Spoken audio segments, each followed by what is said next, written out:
Okay, this is part 3 of the DNC Cringe Fest, or Cringe-a-palooza, and we're going to start with the up-and-comers and the freaks of the convention. This guy is Josh Shapiro. He's the governor of Pennsylvania. Some shortlist to be Kamala Harris's running mate in 2024, but apparently he has a D after his name, but he also happens to be a Jew, and they couldn't have that. Now, personally, if I was a betting person, I would have put money on Josh Shapiro. I think he could have delivered Pennsylvania to her. She needs Pennsylvania, Michigan, and Wisconsin. This guy could have delivered Pennsylvania. He's fairly popular in the state. And but he was passed over for the governor of Minnesota instead, where their electoral votes are not up for grabs. Everybody knows the Democrats. I mean, shit, they voted for Walter Mondale over Ronald Reagan in 1984, the only state to do so. So Minnesota ain't going for Trump. Pennsylvania, supposedly a dead heat right now. This guy could have delivered it to them, and it could have made it a lot easier for her to win. But unfortunately, he's Jewish. He was very pro-Israel during those silly things that those people were saying during those riots. But anyway, here he is. Real freedom that comes when we invest in the police and in the community, so that child can walk to and from school and get home safely to her mama. Mama. That's the gun control freedom, whistle. Real freedom that comes when she can join a union, marry who she loves, start a family on her own terms, breathe clean air, drink pure water, worship how she wants, and live a life of purpose where she is respected for who she is. All right. Okay. In a few short words, in one sentence, he managed to throw in. Real freedom. Okay, you need to shut up. Union rights, gay rights, abortion, environmentalism, women's pay gap, and God knows what else was in there. All right, next up. Governor of Kentucky, Andy Beshear, also on the short list, but, again, Kentucky is going to go for Trump, so, maybe his youth or whatever, the fact that he was a Democratic governor in a red state may have gotten him on that list, but, well, here he is.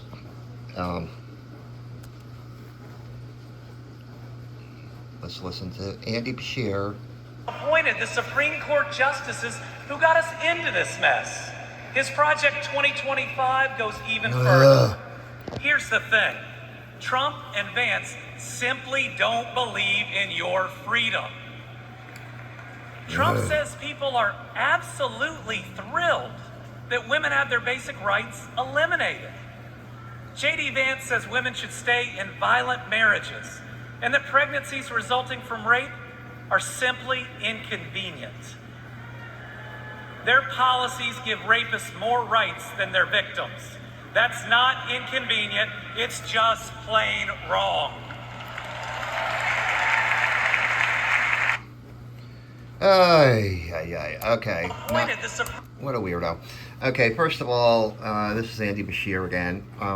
He's worth $5 million in a state where the median income is $59,000 per household a year.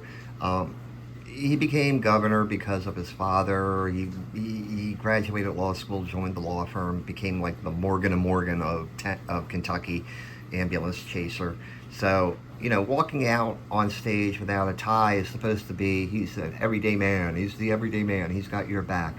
No, he doesn't. And as for Vance with his comment about rape and stuff like that,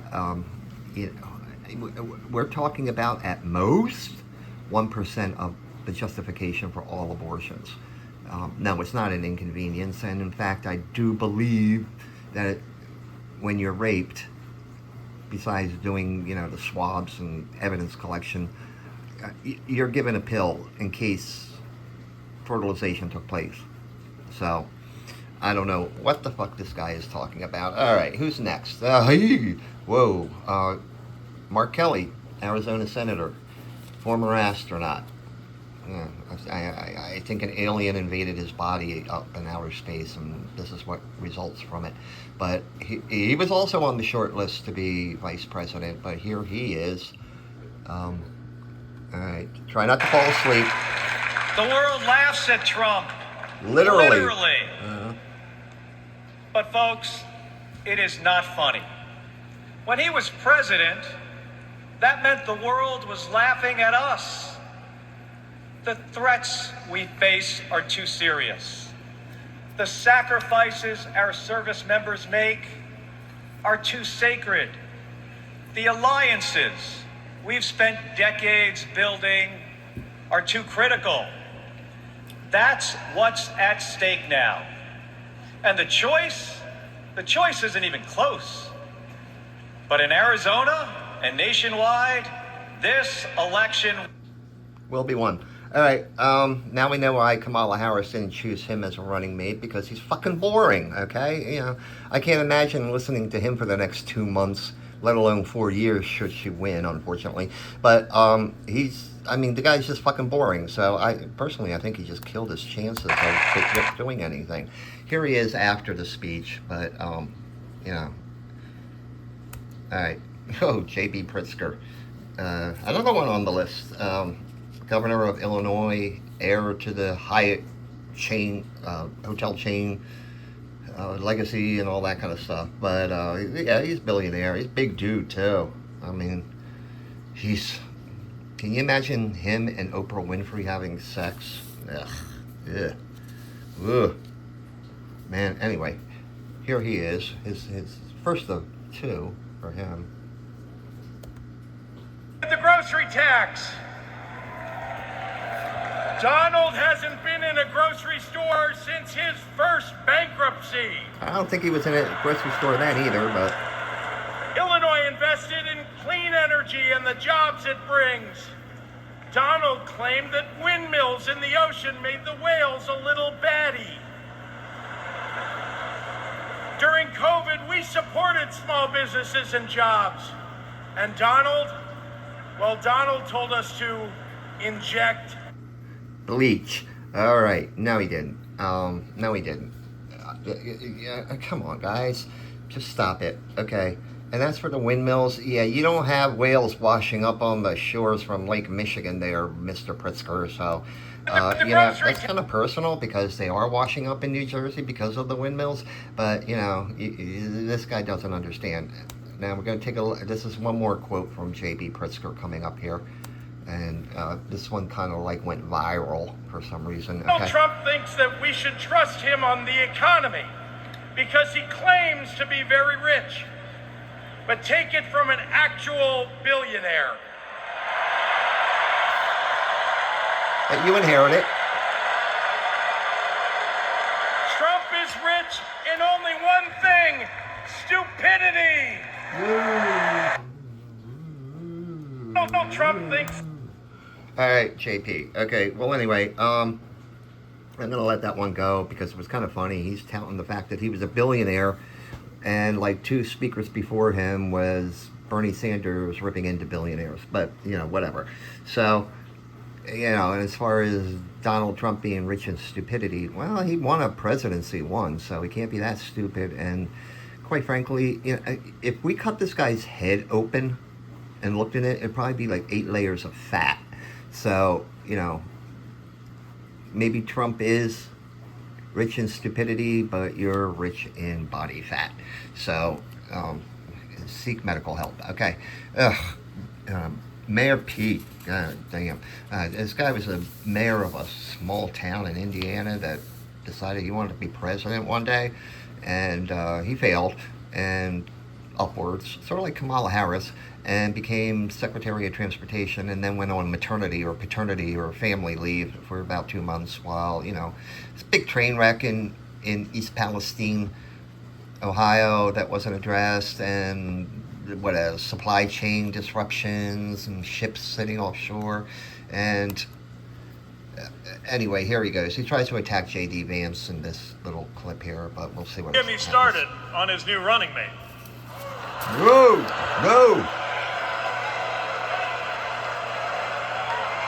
At least Mike Pence was polite.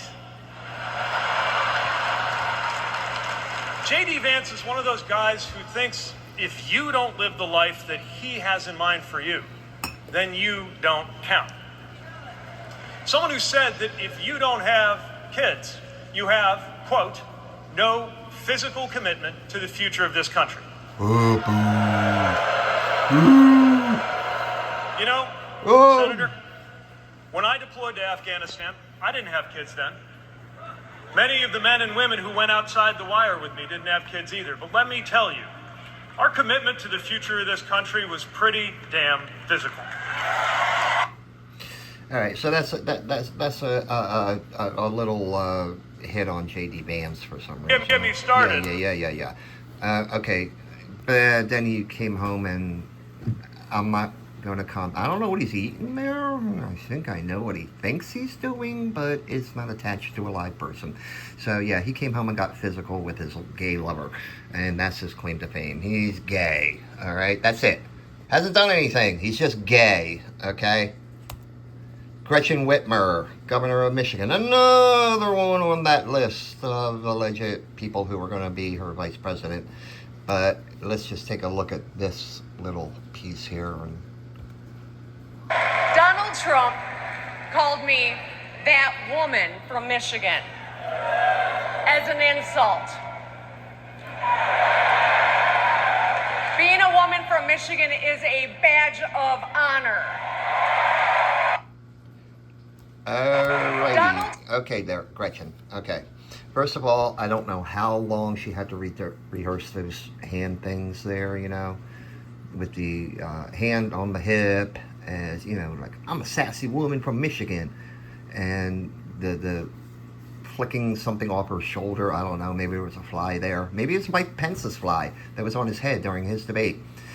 But the one hand gesture that got me was when she showed the hand, the badge of honor thing. I mean, honestly, I hate to say this, but it looked like she was stroking off a dick and about to suck it. But anyway, so we're going to hear one more from, this again, Gretchen Whitmer. We're going to hear once again about her, okay? Before the crisis is when we get to choose. Why wouldn't we choose the leader who's tough, tested, and a total badass? Okay, that's pretty bad alliteration, okay?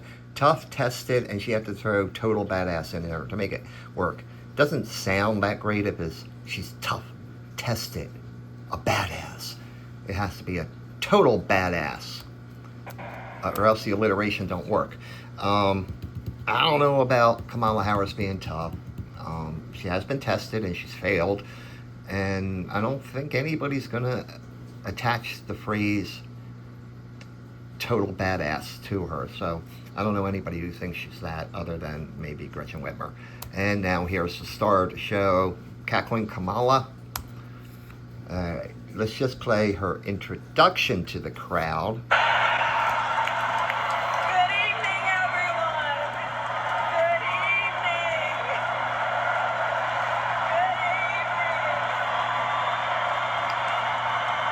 It's her husband and their freaky daughter.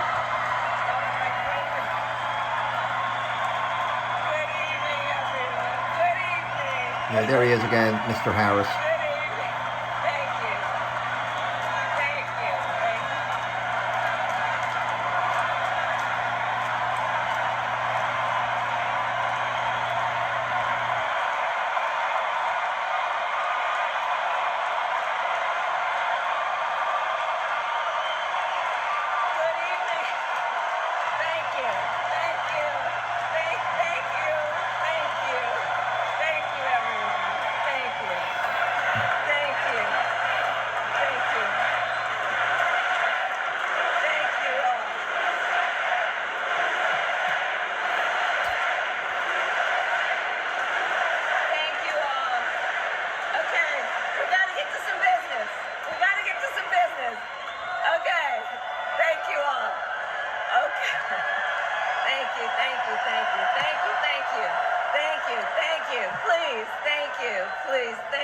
so very much. Thank you, everyone. Thank you, everyone. Thank you. Okay, let's get to business. Let's get to business. All right. So, let me start.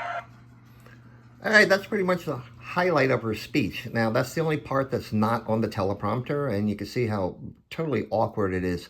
I counted 8 good evenings and at least 30 thank yous in there, okay? And 2, let's get to businesses, which she never got to. When she did, it was just the same boring old shit that you normally hear from these people. Now, here she is. I'm going to show you. Here she is. God damn, kid. Just so that we don't have to hear the voice and look at that face for 4 years, don't vote for this woman, okay? Here she is again. This is the real Kamala Harris.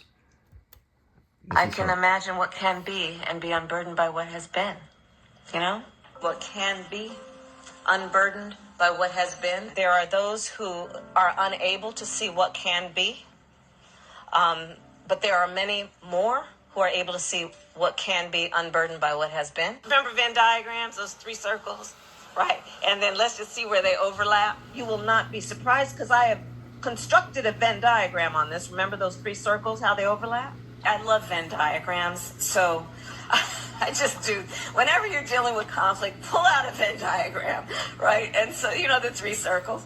Ukraine is a country in Europe. It exists next to another country called Russia. Russia is a bigger country. Russia is a powerful country. Russia decided to invade a smaller country called Ukraine. So basically, that's wrong. I am Kamala Harris. My pronouns are she and her. I am a woman sitting at the table wearing a blue suit. All right. First of all, you have to laugh at the fact she had to look at the fact that she was wearing a blue suit. She didn't know what she put on in the morning. Okay, that's the real Kamala Harris. I mean, we need to be unburdened. Okay, now let's move to the freaks. I can imagine what can. Let's move to the freaks. All right. Michelle Obama. Why do I call her a freak? I've seen pictures of her with bulges in her dress or pants or whatever, so I'm not quite sure we're talking about Michelle or Michael in her case. But let's just get to her, because she's supposed to be some big voice in the Democratic Party, even though she's never held a position. But Donald Trump did everything in his power to try to make people fear us. See, his limited, narrow view of the world made him feel threatened by the existence of 2 hard-working, highly educated, successful people who happen to be black.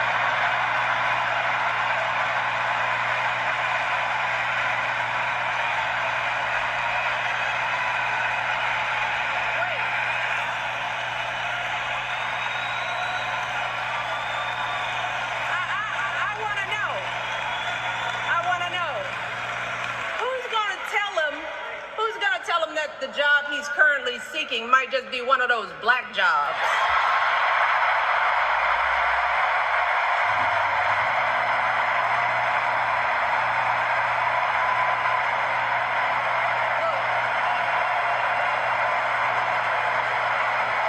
It's his same old con.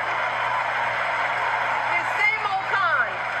Doubling down on ugly, misogynistic, racist lies as a substitute for real ideas and solutions that will actually make people's lives better. We cannot.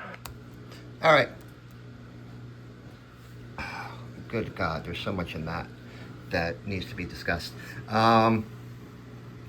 First of all, I think it's kind of racist. I don't know what she's referring to there with Trump having a black job. I mean, is the job he's seeking is to be president of the United States. So is this reserved for black people?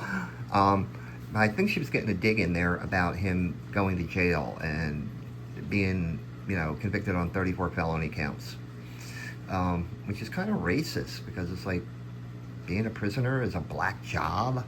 Or is she suggesting that he's going to go back to just being private citizen Donald Trump, or he's going to be a janitor or something like that because he has some, I don't know what she's getting at there. Michelle, what is a black job? Okay, seems kind of racist to me, but can't say that. Okay, Doug Emhoff. This is Mr. Harris. Alright, this guy is just fucking weird, okay? He's just fucking weird. I don't know how else to put it, but here we go. I got married, became a dad to Cole and Ella. Unfortunately, went through a divorce, but eventually started worrying about how I would make it all work.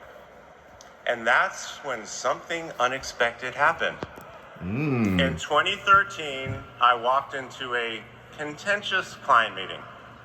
We worked through the issue, and by the end of the meeting, the now happy client offered to set me up on a blind date, which is how I ended up with Kamala Harris's phone number. Ooh. Now, for generations, people have debated when to call the person you're being set up with. That's not true. And never in history has anyone suggested 8:30 a.m. And yet, that's when I dialed. I got Kamala's voicemail and I just started rambling. Hey, it's Doug. I'm on my way to an early meeting. Again, it's Doug. I remember I was trying to grab the words out of the air and just put them back in my mouth. And for what seemed like far too many minutes, I hung up. By the way, Kamala saved that voicemail, and she makes me listen to it on every anniversary. All right, yeah, Doug. All right, whatever. It's a cute story and all that of how you met and your first thing with her, and here they are walking together, Mr. Harris, Doug Harris, and Kamala Harris. Doesn't tell you why he got divorced. That he was like screwing the nanny, who happened to be his daughter's teacher. Also got her fired because of it. Supposedly got her pregnant also. But anyway, yeah, that's all in the past. Just sweep that under the rug. You know, it's Bill Clinton all over again. Okay, this guy is the most pussy-whipped soy boy I have ever met, ever heard. I mean, nobody can go, hey, it's Doug. I'm going to a meeting. It's Doug. No, fuck you. Get out of here. Shut up. You're not, no, shut up. Oh, Jesus Christ. Okay, here we go. Alexandria Ocasio-Cortez. I'm just going to call her AOC from here on out. She's, because it's a long name. Okay, well, anyway, let's listen to this psychosis. And America, in my heart, I know from that same cloth of hope and aspiration, we will also elect Kamala Harris and Tim Walz as President and Vice President of the United States of America. All right, so commentators were saying that this speech is akin to Barack Obama's in 2004 at the DNC convention. You know, there are no red states, there are no blue states, they're just the United States. I beg to differ on that analysis, because this girl is psychotic, okay? She literally is psychotic. Here she is at home relaxing and laughing at something on television. But we're going to listen to another one, diatribe from this To elect a president who is for the middle class because she is from the middle class. No, she's not. She understands the urgency of rent checks and groceries and prescriptions. No, she doesn't. She is as committed to our reproductive and civil rights as she is to taking on corporate greed. Okay, Bernie. And she is working tirelessly to secure a ceasefire in Gaza and bringing hostages home.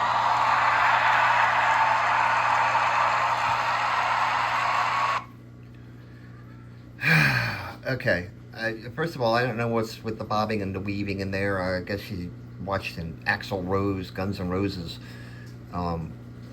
video or something like that, and that's supposed to mean something. But And here she is walking to the Capitol, going to work one day. Happened to capture this picture of her. And here she is one last time. Watch this. We have to help her win.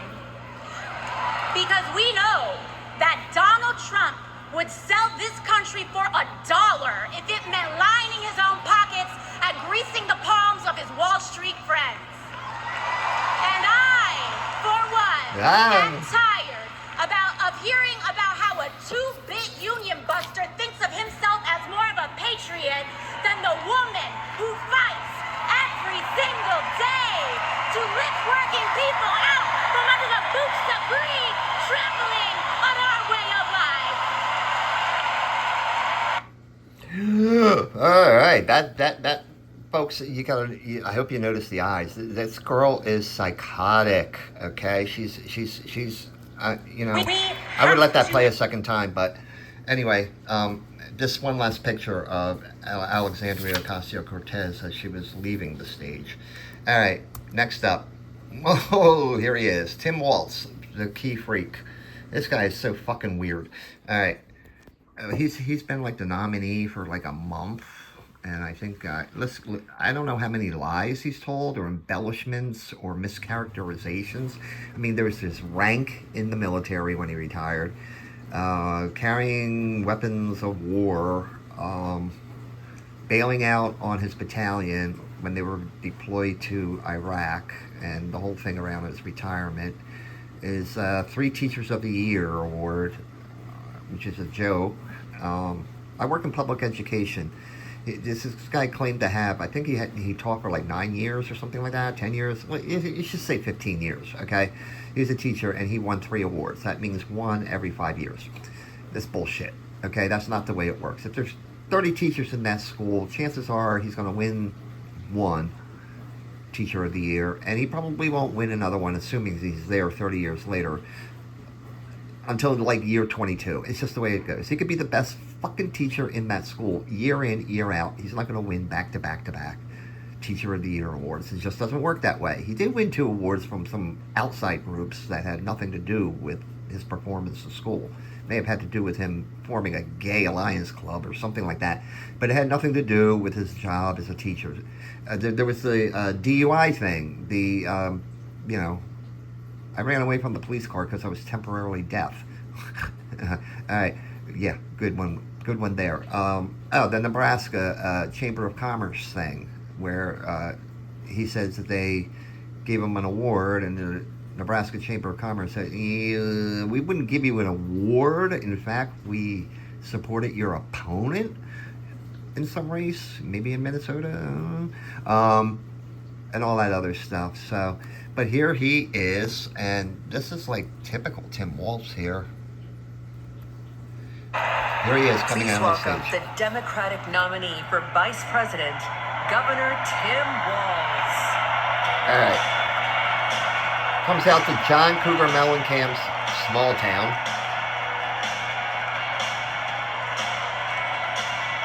Wave, bow, point, bow. Hand clasp. Oh, my heart, wave. Hey, you're here. I don't know who you are, but you're here. Wow, I'm overwhelmed. I wasn't expecting this. I expected some booze. Thank you.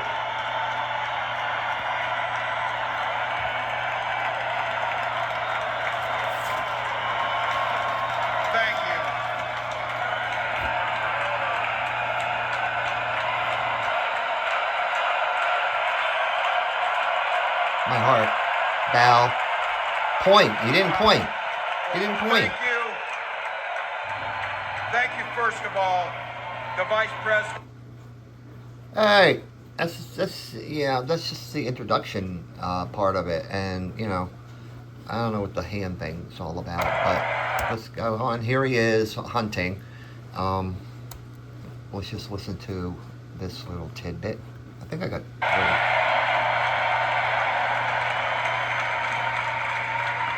Now, I grew up in Butte, Nebraska. Woo, Butte. Woo. A town of 400 people.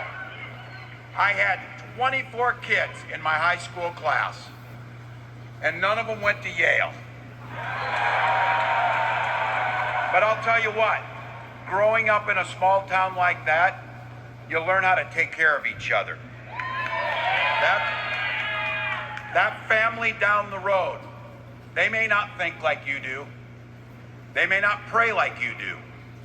They may not love like you do. But they're your neighbors.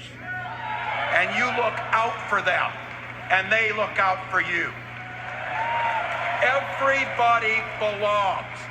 And everybody has a responsibility to contribute. Okay, so he was in a class. Okay, first of all, I guess being born in a small town in Nebraska now makes you one of us, one of the normal people, one of the regular people. I'll agree that your environment has a say in your views and your upbringing and all that kind of stuff, but no, Tim, you're not one of us. You're a freak. You may be, freaks may like you, but the normal people don't. All right. Yeah, I think it's funny that he talks about his class of 24 and none of them went to Yale. That's a silly, insult against J.D. Vance because he went to Yale Law School and nobody in his class went to Yale Law School, including him. I think he got his degree from some podunk university in Nebraska, teaching degree. Could have been mail order for all I know. One of those online classes from whatever, Southern New Hampshire University. Anyway, but he had a class of 24 and none of them went to Yale. I wonder what, he became governor of Minnesota. I wonder what the rest of them did. Anyway, it just seems like it's a false populism against the alleged elitism of J.D. Vance. But, it doesn't say much about your class, that none of them went on to, a prestigious school. I guess everybody in Nebraska were dummies. Anyway, here we are. I'll do this one more time. Here he is with Al Franken, and we're going to play one more clip, and this one is one of his viral ones. This one is, one of his famous ones. We also protected reproductive freedom. Because in Minnesota, we respect our neighbors and the personal choices they make. And even if we wouldn't make those same choices for ourselves, we've got a golden rule. Mind your own damn business. Okay, so that golden rule apparently doesn't apply when it comes to COVID because this guy actually, I'm going to show this in a minute, but this guy actually established a statewide snitch line on neighbors that if there were more than 6 people in the house, call this number and we'll respond. We'll lecture you. We'll lecture you on social distancing and masks and vaccinations and this and that. So, you know what, Tim Walz? Mind your own fucking damn business. Fuck you. Here he is. This is when he was introduced as Kamala Harris's running mate. I think this is in Philadelphia. But again, let's just take a look at how fucking bizarre this guy is.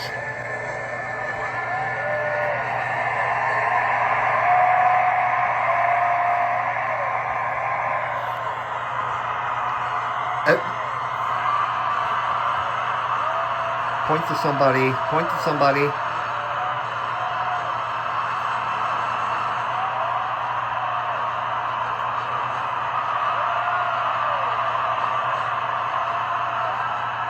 There he is. There it is. There it is. There it is.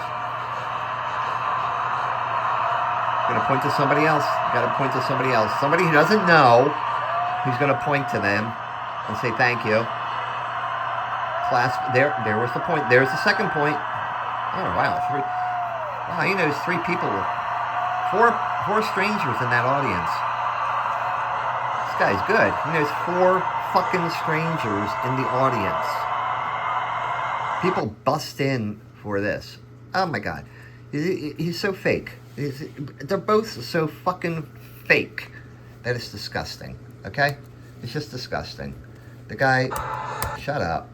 So anyway, tomorrow I start part 1 of 5 on something I call the labs of democracy. What's happening in your state in 2024. We're going to look at ballot questions. Now, not all states have ballot questions, and I got to break this up into 5 parts. And I'm going to start with the Northeast states, the New England states, and the Mid-Atlantic states, like all the way from Maine down to, let's say, Maryland. Okay? I hope you join me. I'm sorry to subject anybody to that trash that I just put out there. Sorry, if I offended you with my language. Tough shit. It's just getting sickening. Those two and everything that surrounds them are just the most sickening